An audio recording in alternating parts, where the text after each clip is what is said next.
Hare Krishna. Day 2 basics of Bhagavad Gita. Sri Krishna ప్రభువులు భగవద్గీతను అర్జునుడికే ఎందుకు చెప్పారు? ఎందుకంటే అర్జునుడు రాజు కాబట్టి కాదు, యోధుడు కాబట్టి కూడా కాదు. భగవద్గీతలోనే అర్జునుడు అంటాడు, నేనే నీ శిష్యుడిని, నిన్నే శరణు కోరుతున్నాను కృష్ణ అనేసి. ఎవరైతే తనను తానుగా శిష్యుడిగా అంగీకరిస్తారో వారికే నిజమైన జ్ఞానం అందుతోంది. అందుకే శ్రీకృష్ణ ప్రభువులు భగవద్గీతను అర్జునుడికే చెప్పారు. మరి యుద్ధం మొదలయ్యే ముందు అదే సమయంలోనే ఎందుకు చెప్పారు? ఎందుకంటే ఆ క్షణంలో అర్జునుడు ధర్మ సందేహంలో ఉన్నాడు, కర్తవ్యం మర్చిపోయాడు, అయోమయంలో నిలిచిపోయాడు.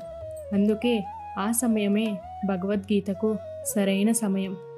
మరి భగవద్గీతలో శ్రీకృష్ణుడు మొదటిగా ఏమి బోధించారో నెక్స్ట్ వీడియోలో తెలుసుకుందాం.